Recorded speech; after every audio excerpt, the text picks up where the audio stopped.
On va passer à l'autre question. Quelqu'un qui a posé une question sur une parabole qui est assez compliquée, celle de Luc, chapitre 16, 1 à 8. D'accord? Alors, comment comprendre cette parabole? Je vais vous expliquer un peu ce que cette parabole est et ce qu'elle dit, parce qu'elle nous est adressée au fait. Dans cette parabole de Luc 16, donc versets 1 à 8, la parabole du gérant injuste. Donc Yeshua enseigne à ses disciples comment utiliser leurs ressources avec sagesse et pour les objectifs du royaume. D'accord? Ce n'est pas une parabole facile à comprendre sans examiner le contexte et l'arrière-plan historique. Donc certains commentateurs l'appellent la princesse des paraboles difficiles. C'est une des plus compliquées, une énigme notoire, qu'ils disent. Donc, premièrement, cette parabole s'adresse encore une fois spécifiquement aux croyants.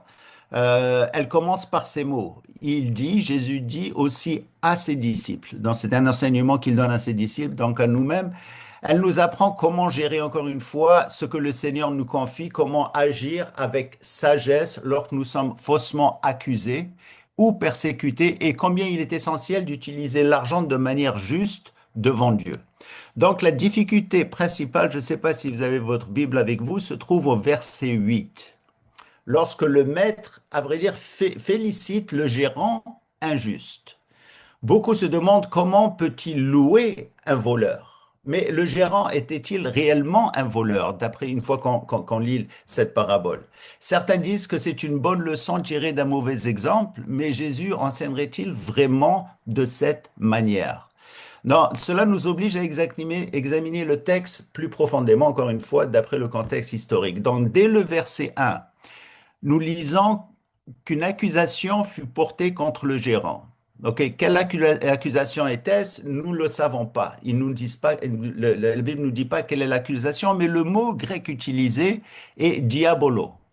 Ce mot vient de la même racine que diabolos, c'est-à-dire le diable. Il signifie s'opposer, calomnier ou diffamer ou porter au fait une fausse accusation. Alors, donc cela suggère que l'accusation était diabolique, elle était fausse, elle était haineuse, elle était injustifiée. Donc on part avec ce principe du mot utilisé.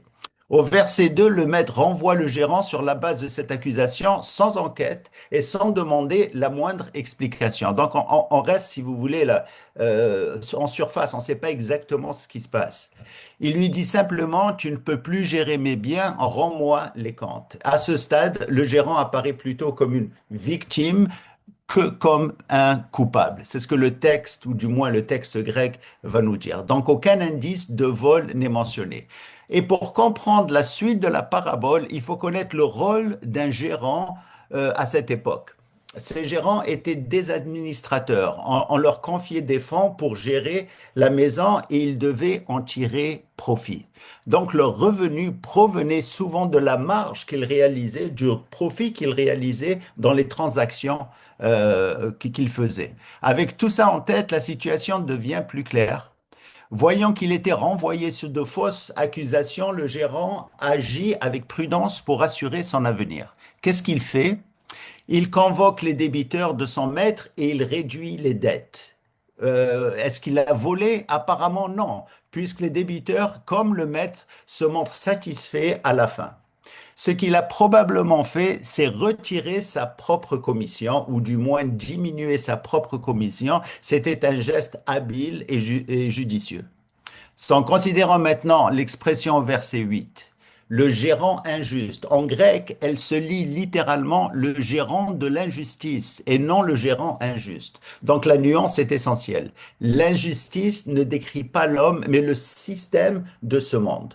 Donc ce qu'il a fait, c'est simplement, probablement, d'après ce qu'on comprend, retirer son profit pour que si vous voulez, les débiteurs le voient d'une façon positive et pour qu'il lui donne probablement du travail après ça. C'est là où le gérant vient et il le félicite. Il lui dit, tu as agi de bonne manière par rapport aux autres. Je sais que c'est un peu compliqué, mais ça demande un peu plus d'études pour aller à travers mot par mot, si vous voulez, ou phrase par phrase, dans cette parabole elle-même. D'accord?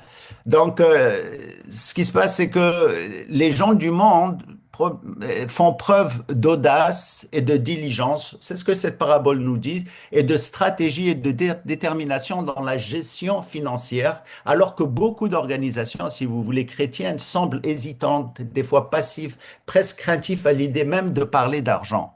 Le profit est vu comme un tabou, si vous voulez. Mais il n'y a pas de tabou. Le profit, c'est correct. Il est vrai que l'amour de l'argent est faux, mais l'argent elle-même, on en a besoin pour survivre, pour fonctionner, et ainsi de suite. Donc j'espère que ça vous euh, éclaircit un peu plus sur cette parabole elle-même. D'accord? Donc à la fin, cette personne a bien agi parce qu'il agit de façon judicieuse, il a enlevé son profit, il a vu, et ainsi de suite. Et Jésus dit, faites de même. Utilisez ce qui se passe, si vous voulez, les systèmes de ce monde pour aller, si vous voulez, et faire du meilleur.